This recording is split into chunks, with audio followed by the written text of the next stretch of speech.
This is every single Kindle.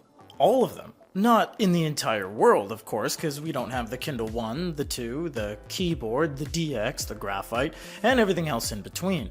But this is the current lineup of each and every single Kindle you can actually buy. We have a 6-inch Kindle Basic, which is the matcha colored, very nice. This is just going to be your standard e-reader. We have the Paperwhite in jade. This is the 32 gig signature edition with wireless charging and light sensor. We have the fully loaded Colorsoft, Amazon's first color ebook reader using color e-ink. And of course we have the Scribe 2. This is the redesigned one, and this is an e-note that can get most things done from reading to notes, aside from the lack of shapes and text augmentation and all that other stuff that comes along with regular e-notes. But if you guys want to know a little bit of a casual look at all four of these without a review or comparisons, check this out. Let's get started. So which one should we start with? They are all so different. Obviously, we're going to start small and work our way up from basic to premium. We're going to put some prices on the screen as we go. Now, please, please, please, we hate talking about prices because the prices of these vary so drastically, and it'll be in different currencies based on where you live. And even if we say the USD, it's not going to be equivalent to where you live if you live in El Salvador, Chile, or whatever. So take it with a grain of salt, and let's get started with the basic. The basic. Now, don't worry, we're not going to go through a whole review on this because we've already done that, but you know, it just gets a little bit confusing at times with these units because sometimes Amazon has this generation, that generation, and what they also do, which is confusing even for us, is sometimes they call it the new basic, the new Paperwhite, the new Scribe. But as time goes on, that gets less and less helpful because what generation are we on?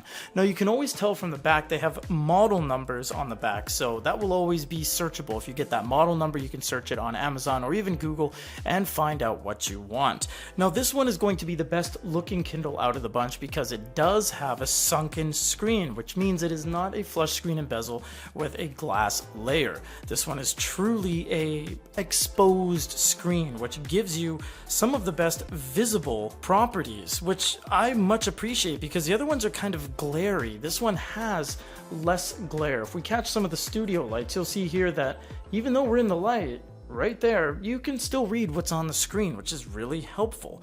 Now, you might say, well, I don't like how bold that is. Well, don't worry, you go into here, and again, we won't bog you down with the full review, but you would click this and you can go over to your font and change anything.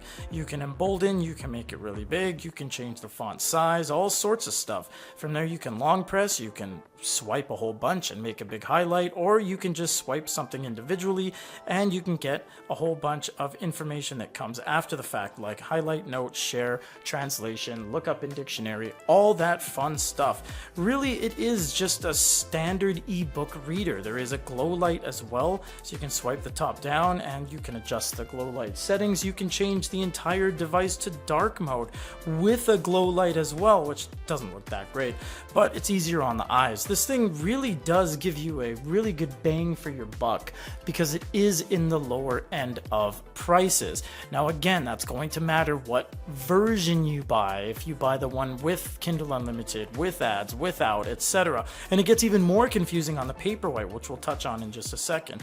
Honestly, everything on this one is going to look the best. It just has that kind of crisp level of resolution. It really just, it screams quality because it's so condensed, because it's so small, because it's so handheld and so unobstructed.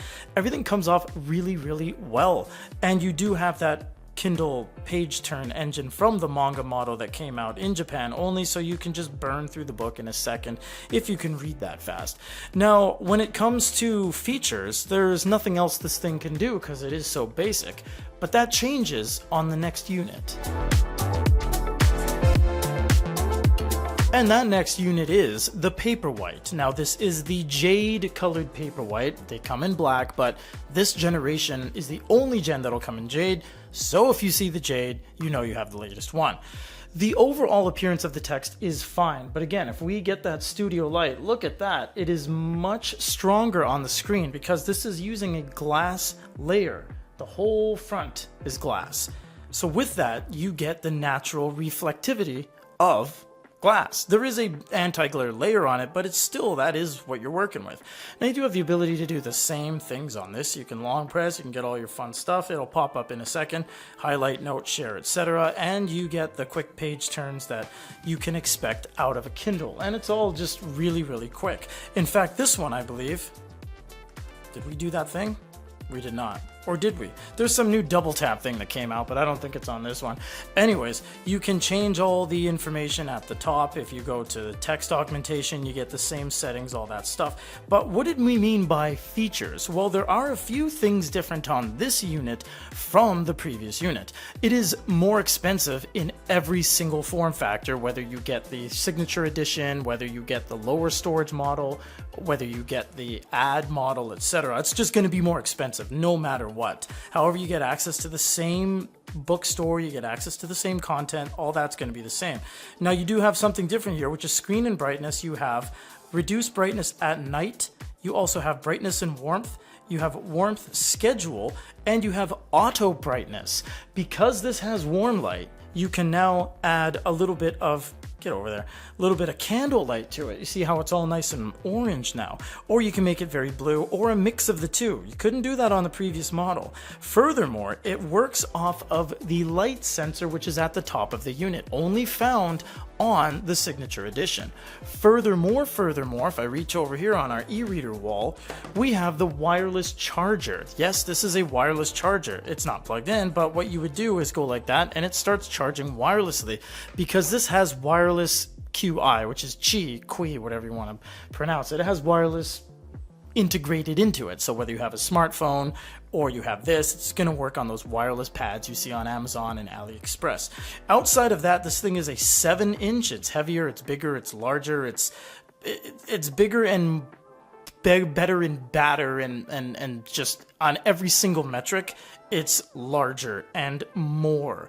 You get that 32 gigs onboard storage, you do get the warm lighting, you get the auto brightness, you get the wireless charging, but outside of that, it is just your regular large Kindle. Now, it is funny how Amazon went, they used to be 6 inches, Amazon, no matter what. There's 6-inch units up until the DX, and they never really wavered for a long time up until the Oasis 2, which was larger than the traditional brands. Now this is 7 inches, which is bigger than the 6.8 on the previous Paperwhite. So this thing is actually one of the largest Kindles ever made, and I must say it does look pretty good, because overall it does have a very nice form factor. It looks great, it feels great, but there's no color. Well, now in this current generation, they have an answer. We don't want to alienate our viewers, and we want everyone to feel comfortable with our content, so we're just gonna speak as general as we can about this. If you want a Kindle that has color, you can only choose this one. And it's very, very dark. It doesn't look good, does it? And the answer to that question is no, it doesn't. All Kaleido 3 devices, color devices, require the glow light. That's not up for interpretation. It looks horrible with it off. If you turn it on, then you start to really see the colors pop. And that's fair. That's what it's designed for, basically. It's not a TLCD, it's not an RLCD, it's not a hyper-reflective surface. It does have good anti-glare properties, e-paper, and good battery consumption, but it is not meant to fully absorb the natural light and reflect it back to your face. Although, as hard as they try, you do need the glow light to really just shine through, all pun intended. Now, if you open up a manga, which is going to be a good and bad example, hear us out. Manga is 99% black and white, except for the beginning page, and if there's a little bit of advertisement, so you get the front page, you get kind of the book art, and then it goes into the actual book itself, and then it's black and white. But let's just look at it for what it is. This is very good color. Is it the best color on the market? No, because it's the exact same color as every single other e-reader except for gallery or Spectra enabled devices. But it is pretty darn good, and you can adjust the color with the warm light, with the blue light, and furthermore, you have 2 different modes, and this is going to be the only thing different between the Paperwhite and basically the Kindle Color Soft, which is the Paperwhite color. is this, standard and vivid. You get standard mode and vivid mode. Vivid is a little bit more bright, but honestly, I don't like it as much as standard. It looks just a little bit more dotty. Like you almost see the individual dots that make up the PPI. I don't quite like it. It's almost like you printed it on lower quality. In fact, the standard version, I don't know why, but looks a little bit more full and robust and smooth, and I must say I like this a lot better. Now if we go over to a book, because well, this is an ebook reader, this is where we see a little bit of a divide between our users. Some people say that this is the trade-off, but I think honestly, I wouldn't buy this unless I knew I was consuming color, because look what happens when you turn off the glow light. Man, that's dark. That is gray. That is gray, gray, gray, gray, gray. There's nothing white about that. This is just straight up, just the colors are trying to create white by using purples and greens and grays to create white, but it just doesn't come off because it's nowhere near a white screen. So with that, you do get larger battery consumption on the ColorSoft, not inherently, but because you're always visiting the front light to get any oomph out of it. So that's the downside with the ColorSoft, is that if you knew you were getting color content, if you knew that is the reason you needed this, is to go to the Kindle store and look at all the cover art, and you knew that, okay, now I can really see what Avatar and Solo Leveling and all this is really looking like, well then the ColorSoft is for you. But otherwise, if you're just using it for reading, this is really expensive and I probably wouldn't spend the money. Now, this is where things get different. This is a Kindle, but it's 10.2 inches. The Scribe 2 offers every single thing any other Kindle will offer, except has a note-taking layer, which means you can use this, a Wacom pen, and take notes on it, which we're just going to show you right out of the gates because we showed you Kindles already. So with this would be something you would pick up that you can also say, hey, I want to make my notes. There we go. There we go. So I've now added notes down, and what's that? I've just made a new page. So you can go here, you can go pen, fountain pen, marker, pencil. And yes, look what pencil can do. You can write like this, or you can write sideways, and this actually gives you a little bit of dusting. It's very accurate. This is what is considered an e-note, not an e-reader, something that has a note-taking layer, something that has a active capacitive layer or a Wacom layer or a proprietary layer of note-taking digitizer that allows an analog to become digital like that. That is considered an e-note. However, you are able to read books and stuff on it, which we'll show you in a second. Now, with the e-note section, man, there's just not a lot here. You see, a lot of devices have this thing on the side here, which is your palette. Now, most devices like Onyx and Bigme and HiRead and all those guys, iReader, they all have the ability, VWoods, Remarkable, just the list goes on. They all have the ability to do things like add text, add shapes, add images, export via email, all that fun stuff, but Amazon keeps it super safe, and this is after tons of updates, and this is their second generation, so it's not like this just came out. They've had a lot of time to fix this and haven't done a thing. So we have fountain pen, pen, and marker, so you can make your notes like that. You can do your highlighting, you can do erasing, or you can erase with the back of the pen. If you draw something, say right here, you can grab your lasso tool, grab it, move it around, copy, paste it, delete it, and you can disable touch and enable touch. Tick, tick, tick, tock, that's it. There's really nothing you can do. Manufacturers will have things like graphing, and they have image smoothing and all sorts of things, shaping and shapes themselves. This just doesn't do much. It's good, it's quick, it feels all right, it's kind of slippery, it's not very paper-like, but man, I just really wish they would have done something. Now, you know what, this could very well change. I know it's been years now of the Scribe, but it could still change. They have every single ingredient to make this into a behemoth of a note-taking giant. They just didn't seem to really prioritize that. Now there's things you can do like take notes in books and all that stuff too, which you can check out on our review page. And again, if you don't want to use this pen, you can actually use any pen on the market. Here, let me do a trick. Watch this. Haven't done this in a long time. You start like this. Watch this. One try. Oh, I missed it. Okay, two tries. Last one. Okay, got it. See that? You saw that? Okay. So what you would do is use this as an e-reader too, you might say. Why is there a problem loading that page? That's very strange. Let's open up a regular book and look at what the largest Kindle in the industry has brought us. That's a lot of screen real estate. That is the most screen real estate we have ever seen on a Kindle, which means if you up this, look at that. It's the biggest font with the most amount on the screen at any given time. I love that. I think it's a really good thing that if you wanted to buy this for an ebook reader, you could buy one maybe used and don't even choose the basic pen or the premium pen.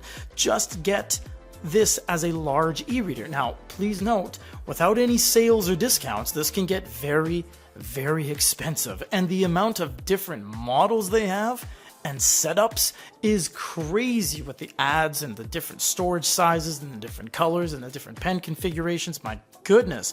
But it does all the same things that your other Kindles do. You can do highlights, you can do all of your note-taking things at the same time, and you can even read very, very large manga now. So this goes into almost those North American comic book type of graphic novels rather than manga, because manga is about 7 to 8 inches, and this is just huge. Look how big that is, which is kind of nice because it just changes things up and it doesn't look any more bloated or anything, and the PPI is up there. So really, it just comes down to what you want, and if you wanted to act as a large screen Kindle, you totally could buy this. It is entirely viable. You just don't ever have to use the Notebooks tab till you get your pen.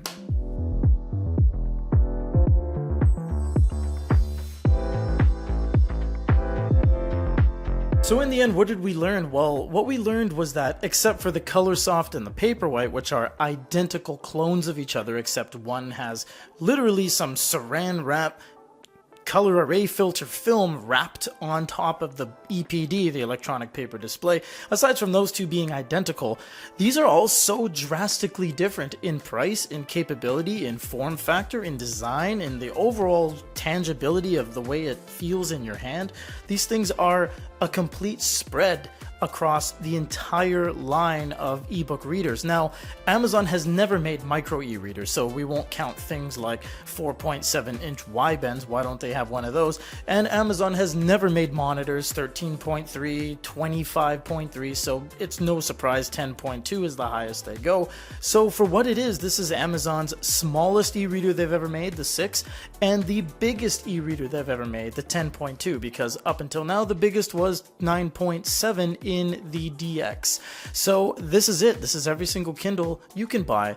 As of the date of this upload video, obviously as time progresses, this will become a little bit, well, the information's going to change. But as for today, you heard it here.